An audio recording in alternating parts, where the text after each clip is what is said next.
You practiced it in the shower. You practiced it on the drive home in the gap between putting your phone down and actually falling asleep.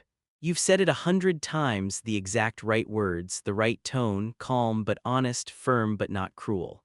You've said it so many times that there are moments you almost can't remember whether you actually said it or just imagined saying it again, and they still don't know.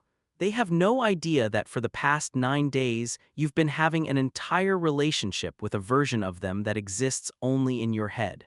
No idea that you've rehearsed the look on their face when you finally say it. That you've cried twice over a conversation that hasn't happened. That, in one version, the version you always come back to, they finally understand. They finally get it. And for a few seconds, lying there in the dark, that was enough to let you breathe. This is the psychology of people who rehearse conversations before they happen, and if you think it's just nervousness, just overthinking, just a quirk, you're wrong. It is one of the most emotionally loaded things a human being can do. And when you understand why different people do it, you will understand something raw and true about loneliness, about fear, about what it costs to carry things in silence. Let's not be gentle about it. They've had this conversation before, not this specific one, but this kind. And they know how it ends. They say the thing, the real thing, and something in the other person's face shifts, a fraction, barely visible, and suddenly they're managing the other person's reaction instead of being heard in their own moment. They're saying, "No, it's okay, I'm not upset," before the sentence is even finished. They leave the conversation carrying more than when they walked in, which is the opposite of what was supposed to happen. So they rehearse, not because they're hopeful. Because they're trying to solve in advance the problem they cannot solve in the room.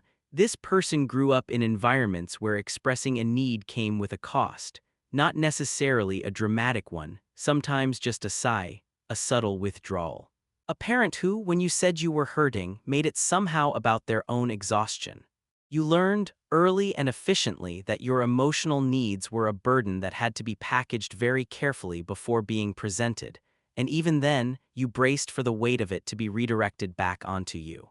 So you got good at preparation, at trimming the raw, unwieldy truth into something small and manageable and easier to receive. The rehearsal is where you do the trimming, and somewhere in the process, every time, you trim something essential out. You never quite say the real thing. You say the acceptable version of the real thing. And the real thing stays inside you for another 9 days, waiting for a version of the conversation that will never quite exist. That is not an anxiety disorder. That is a learned survival response to people who couldn't hold you. And it is exhausting in a way that no one around you sees, because from the outside you seem fine, you seem thoughtful. You seem like someone who always knows what they want to say. You do know what you want to say, you've just never said it.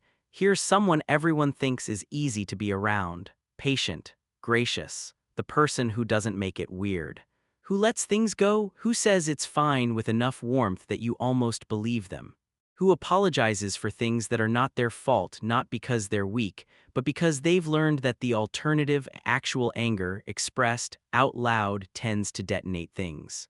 And they are terrified of the detonation. What nobody sees is what happens at 2 a.m., the version of the conversation where they finally stop being gracious, where they say, "You have been doing this for 3 years and I have been shrinking myself to make room for it, and I am done." Where they are not kind, not careful, not diplomatic, where they are just honest in the way that honesty looks when it's been suppressed for too long. In the imaginary version, they say it all, every specific named thing, the time you didn't show up, the pattern you keep repeating and pretending you don't see. The way you look at them sometimes tells them exactly where they rank.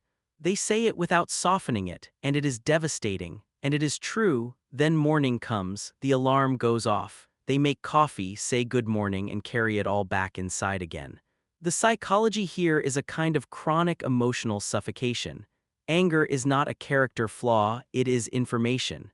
It tells you when a boundary has been crossed, when something matters, when something needs to change. When a person spends years converting that information into patience and accommodation, the anger doesn't disappear. It pressurizes.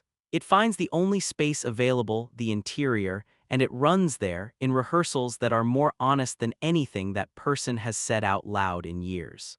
The cruelest part, they're not angry people. They're people who care too much about the relationship to risk the anger, and so the relationship quietly fills with everything they never said.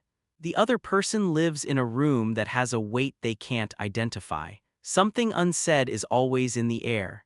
They can feel it and they cannot name it because the person doing the carrying won't let them see it. The rehearsal is not the problem. The rehearsal is the symptom. The problem is a world that taught someone their anger was too dangerous to exist in real life. This one is the hardest to admit. There's a conversation that needs to happen. Has needed to happen for months, maybe longer. You know exactly what you need to say. You've said it inside your head with total clarity. You've walked through it, refined it, and you're ready. You're not ready. Because here's the thing no one says out loud about rehearsal. Sometimes it isn't preparation. Sometimes it's the elaborate, exhausting, emotionally convincing act of almost doing the thing so that you don't have to actually do it. Every version you run is a version where you're still in control of the outcome. In your head, they can still understand. The relationship can still be salvaged. The door is still open. The moment you say it out loud in a real room to a real person, that control is gone. They might say the thing you're dreading, the thing that closes the door permanently, and then you cannot unknow it, so you rehearse instead. You feel the progress of thinking it through. You spend real emotional energy on it. You tell yourself you're almost ready. The rehearsal becomes the relationship substitute, close enough to feel like movement, private enough to never require you to find out how it actually ends. There is something deeply human about this. The mind protects itself from the one outcome it cannot survive by manufacturing the experience of approaching it without ever arriving. You circle the conversation the way you circle a bruise, getting close enough to prove it's still there, never quite pressing hard enough to feel the full weight of it. But the conversation doesn't disappear just because you won't have it. It sits in the room with you. With the other person, too. Sometimes they can feel something unresolved in the air even if they can't name it. The silence around the unsaid thing has a shape. One day, you run out of time to rehearse it. The door closes without you saying anything at all. And what you carry then isn't the conversation. It's the one you never had. Let's talk about the ones that break your heart a little. These rehearsals don't feel like preparation. They feel like a visitation. The conversation is with a parent who died and left something unfinished between you, with the friend who disappeared after the falling out that was never fully resolved. With the person you were at 24, God, the things you'd say. These conversations have no future tense. There is no when I finally say this. There is only your brain, alone, still in it. The mind does not experience time the way a calendar does. Something that ended 5 years ago is not over to your nervous system if the story didn't finish. If the thing you needed to say never got said. If the thing you needed to hear never came. The brain keeps the file open.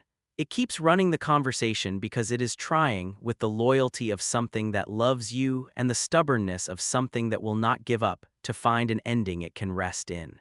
And so you're driving to work in 2026 and you're in the kitchen with your mother in 1997, saying the thing you couldn't say then in a voice you didn't have yet to a version of her that no longer exists. And it almost helps, and it doesn't help, and you keep going back anyway. This is grief without ceremony. No one holds a service for the conversations that never got finished. No one acknowledges the weight of carrying on an open dialogue with someone who can no longer answer. You just carry it.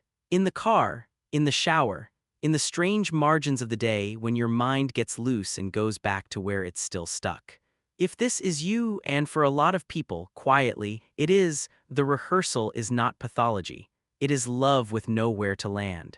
It is the mind doing the only thing it knows how to do with something that mattered too much to be left unfinished. Some conversations don't get to end. The mind insists on finishing them anyway. That is not a weakness. That is the cost of having loved something you couldn't hold on to. So here is what all of these people share underneath the specific reason, underneath the specific conversation. They are carrying something they cannot put down and have not yet been able to hand over. The person is rehearsing because they don't trust the real conversation to hold them. The person is rehearsing because their anger has nowhere to exist in real life. The person rehearses because saying it out loud would make the ending real. The person is rehearsing with someone who is already gone.